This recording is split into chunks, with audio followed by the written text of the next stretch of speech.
and modify. Stop, drop it low, but pick it up carefully. Work them glutes like you in physical therapy.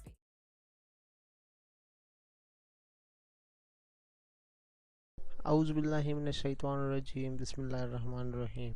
अस्सलाम वालेकुम viewers, welcome to my channel.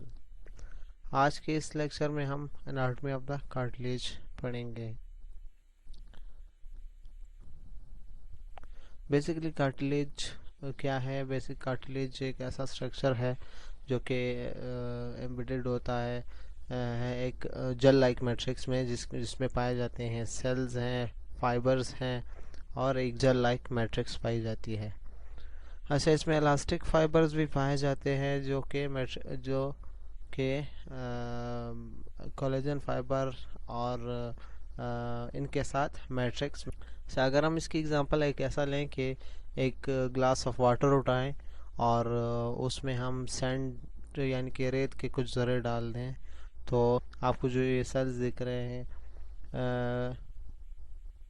Chondrocytes, ये क्या होंगे? Sands होंगे, और जो water है वो जेल लाइक सब्सटेंस या जिसको हम एक्स्ट्रा सेलुलर मैट्रिक्स कहते हैं।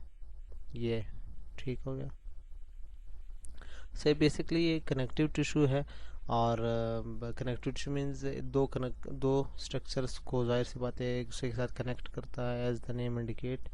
और ये फ्लेक्सिबल इन नेचर होता है क्योंकि इसमें collagen fibre, ground substances, elastin fibres, जो एरियोलर टिश्यूज़ हैं, इनकी मिकदार पाई जाती है क्योंकि इनका नेचर ही उसी चीज़ से मिलके बना होता है। इसके बाद ये एवस्कुलर टिश्यू है क्योंकि इसकी कोई ब्लड सप्लाई नहीं होती। अगर होती भी है तो इनके साथ जो कोई स्ट्रक्चर्स जुड़े होते हैं उनकी, जैसे बोन्स है, उनकी ब्लड सप्लाई होती है। और इनकी जो हीलिंग है वो लेट इसीलिए होती है क्योंकि ये थिक स्ट्रक्चर्स होते हैं और उसकी कोई ब्लड सप्लाई नहीं होती। अच्छा, इनमें जो प्रोसेस हो रहा होता है वो जो एक्सचेंज, जो मिनरल एक्सचेंज या कोई बाकी ऐसे जो प्रोसेसेस हो रहे होते हैं वो डिफ्यूजन के थ्रू होते हैं। सो ये कहाँ पाए जाते हैं? सबसे पहले ये जॉइंट में पाए जाते हैं, नोज़ में पाया जाता है, कान में पाया जाता है, लेरेंक्स या एपिग्लोटिक्स में पाया जाता है, गले में, और उसके बाद इंटरवर्टिब्रल डिस्क्स में पाया जाता है। और ये नॉन इनर्वेटेड स्ट्रक्चर है। नॉन इनर्वेटेड से मतलब इसकी कोई नर्व सप्लाई नहीं होती, जिसकी वजह से हम ना कोई पेन फील कर सकते और ना ही कोई सेंसेशन। अच्छा, इसका फंक्शन क्या है? हमारे पास सबसे पहले ये क्या करता है कि फ्रिक्शन को डिक्रीज़ करता है। जैसे कि आप ये देख रहे हैं दो बोन्स के दरमियान यहाँ पर ये फ्रिक्शन बिल्कुल ये कार्टिलेज ही है जो इस बोन को और इस बोन को एक दूसरे के साथ अलग करती है और इसको फ्रिक्शन कम करती है। इसके बाद इसका काम है कि हमें कॉस्मेटिक इफ़ेक्ट देना, यानी कॉस्मेटिक इफ़ेक्ट से मुराद हमारा कि ये हमें हमारी जो बॉडी की खूबसूरती है वो प्रोवाइड करती है। जैसे नाक है, उसकी प्रॉपर एक शेप है, कान है, उसकी एक प्रॉपर कॉस्मेटिक शेप है या नेचुरल शेप है। शॉक एब्जॉर्बर किस तरह है? क्योंकि ये बोन में यहाँ पर पाए जाते हैं। जैसे कि आपने बाइक में या गाड़ी में ये देखे होंगे शॉक एब्जॉर्बर लगे होते हैं। ये जो क्या करते हैं, पूरी बॉडी का वेट ऑब्जर्व करते हैं। तो ये भी बोन्स में यहाँ पर लगे होते हैं यहाँ पर। तो जो इनका फंक्शन क्या है कि ये शॉक एब्जॉर्प्शन करें। इसके बाद ये हमारी बॉडी को प्रोटेक्ट करती है कोई एक्सटर्नल इंजरीज से या कोई कोई डिफॉर्मिटीज़ है। इसके बाद डिफ्रेंशिएशन, जैसे कि ये डिफ्रेंशिएट कर रहा है, ये बोन है और ये कार्टिलेज है, और ये बोन इस बोन को इस बोन के साथ डिफ्रेंशिएट हो रहा है। ठीक है। इसके बाद हमारे पास जो कार्टिलेज है वो ओपनिंग प्रोवाइड करती है। जैसे कि कान में देख रहे हैं ये पाइन ऑफ द ईयर, ये हमारे पास एक ओपनिंग, कान की जो ओपनिंग है ये प्रोवाइड कर रही है। इसके बाद मुख्तलिफ फंक्शन है। उसमें फर्स्ट में हमारे पास है हमारी बॉडी को सपोर्ट करती है और फ्रेमवर्क एक प्रोवाइड करती है प्रॉपर हमारी बॉडी को, और अटैचमेंट प्रोवाइड करती हैं जहाँ पर हमारे मसल्स उसके कार्टिलेज के साथ कनेक्ट हो और अपना प्रॉपर फंक्शन प्रोवाइड कर सके। और हमारे जो अंडरलाइंग टिश्यू है, बेसिकली जो बोन है, उसको प्रोटेक्ट करती है और हम फ्लेक्सिबिलिटी प्रोवाइड करती हैं क्योंकि रेजिस्टेंस कम करती है। इसके अलावा ये जो है ना बोन फॉर्मिंग में इनका सबसे मेन किरदार रहा है। इस पॉइंट पर मैं आगे आपको बताऊंगा। स्ट्रक्चर ऑफ कार्टिलेज अगर हम देखें बेसिकली तो मैं एज एग्जांपल अगर हम देखें इंटरवर्टिब्रल डिस्क में, तो ये इंटरवर्टिब्रल डिस्क है, हम इसका इतना पार्ट उठा के देखेंगे तो हमें कुछ यूँ स्ट्रक्चर मिलेगा। ये आपके सामने इसका माइक्रोस्कोपिक स्ट्रक्चर है। तो हमने इसको जोन वाइज डिवाइड किया है। तो हम सबसे पहले पढ़ेंगे सुपरफिशियल जोन। सुपरफिशियल जोन में हमारे पास जो आपको स्ट्रक्चर दिख रहे हैं इस तरह, इसको क्या कहते हैं, कोलेजन फाइबर कहते हैं। यही वो स्ट्रक्चर है जो हमारे जो कार्टिलेज को सख्तपन प्रोवाइड करती है और सपोर्ट करने में हेल्प करती है। ये स्ट्रक्चर, इसको कोलेजन फाइबर कहते हैं। अच्छा, इसके बाद हमारे पास आ जाता है पेरिकॉन्ड्रियम। पेरिकॉन्ड्रियम जैसे पेरिओस्टियम बोन में होता है, कार्टिलेज में पेरिकॉन्ड्रियम होता है। पेरिकॉन्ड्रियम वो लेयर है जो कार्टिलेज को बोन के सरफेस से ऊपर, यानी कि जो उसका दरमियान वाला हिस्सा है, जैसे ये ऊपर वाला फर्ज कर लीजिए, ये क्या है, ये पेरिकॉन्ड्रियम है। इसके बाद ये कार्टिलेज, यानी कि अपर कवरिंग ऑफ द कार्टिलेज है, और यहाँ से फिर कार्टिलेज स्टार्ट होता है। अच्छा, इसके बाद हमारे पास मिडल जोन में हमारे पास आ जाते हैं।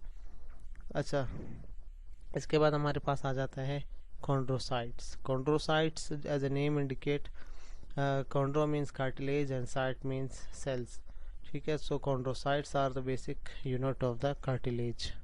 इसके बाद हमारे पास मिडल जोन में आ जाते हैं। मिडल जोन में हमारे पास जो डिफरेंट स्ट्रक्चर पाए जाते हैं, जो वो है प्रोटियोग्लाइकेन, ये ठीक है, प्रोटियोग्लाइकेन। बाकी जो ये स्ट्रक्चर्स है ये तो कोलेजन फाइबर्स हैं, और ये ऑस्टियोसाइट कॉन्ड्रोसाइट्स ही है। उसके बाद हमारे पास हम आते हैं डीप जोन में। डीप जोन में हमारे पास आइंस एक नए स्ट्रक्चर पाए जाते हैं, जो कि मैंने अपर मिडल लेयर में आपको नहीं बताए।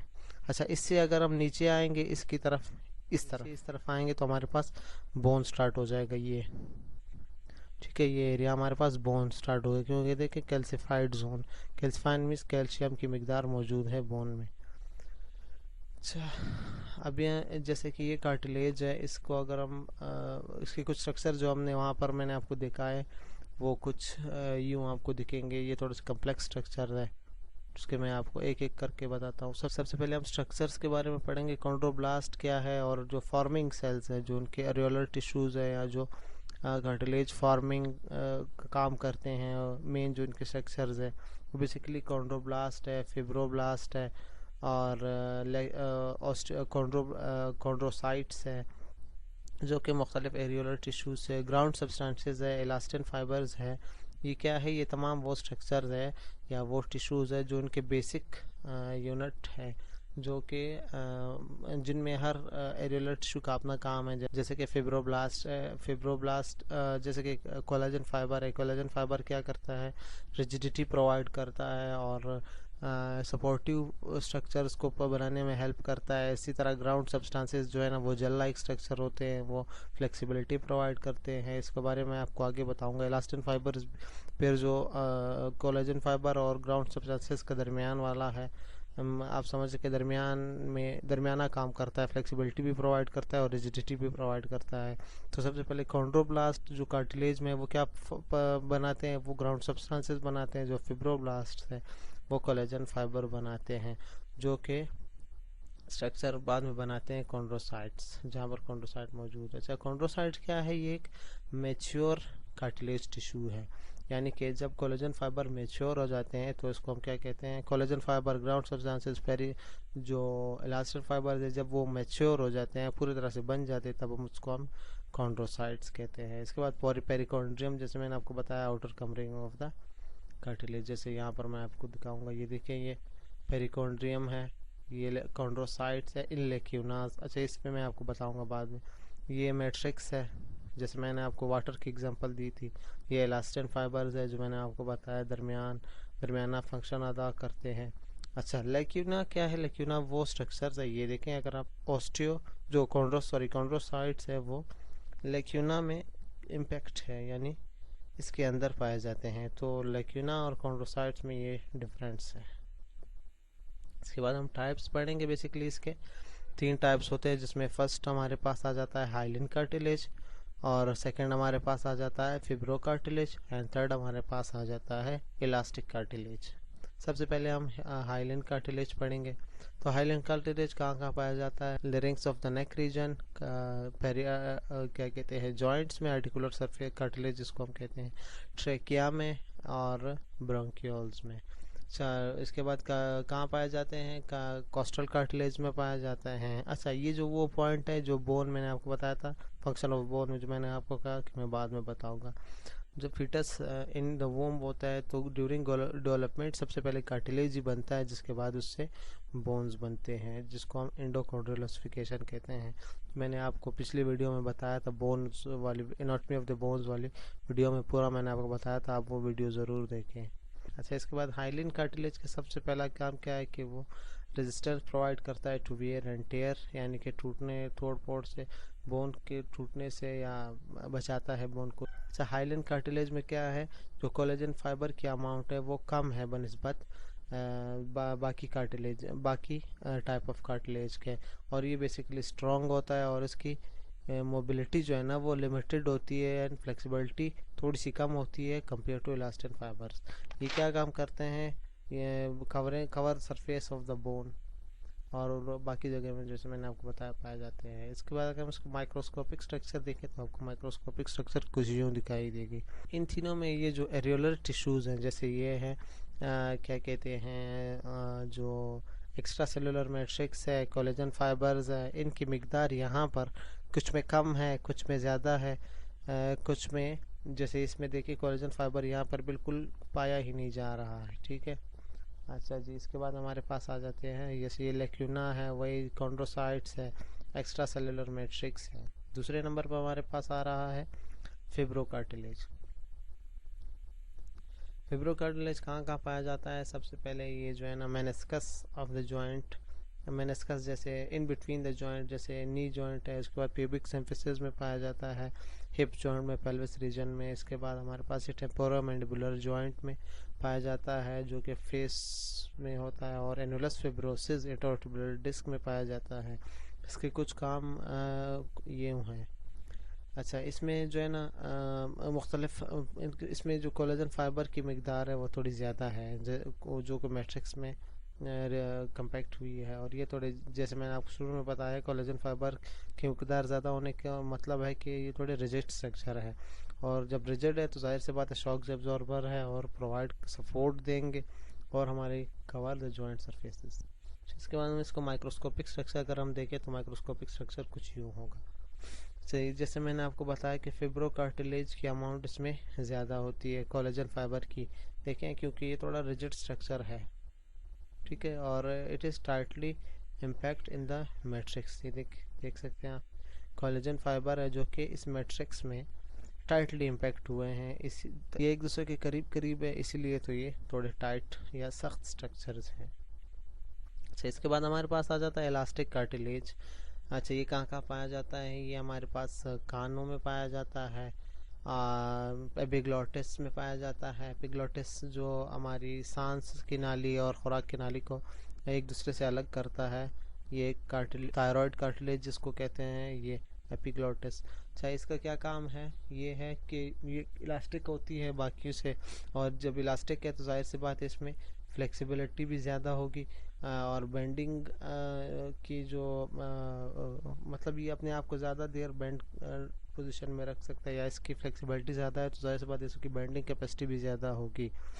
तो जो कॉन्ड्रोसाइट्स है वो फाइबर्स के बीच में पाए जाते हैं, जैसे कॉन्ड्रोब्लास्ट, देखें ये कॉन्ड्रोब्लास्ट है, ये इलास्टिन फाइबर्स हैं, यानी कि ये फ्लेक्सिबल स्ट्रक्चर है तो जाहिर सी बात है इनमें इलास्टिन की मिकदार ज़्यादा है। और ये कॉन्ड्रोसाइट्स है जो कि इलास्टिक फाइबर्स के दरमियान पाया जाता है, जैसे मैंने पिछले उसमें आपको बताया। और ये लेक्यूना, कॉन्ड्रोसाइट्स, कॉन्ड्रोब्लास्ट जो कि कॉन्ड्रोसाइट फॉर्मिंग सेल्स है, और ये ऊपर पेरिकॉन्ड्रियम।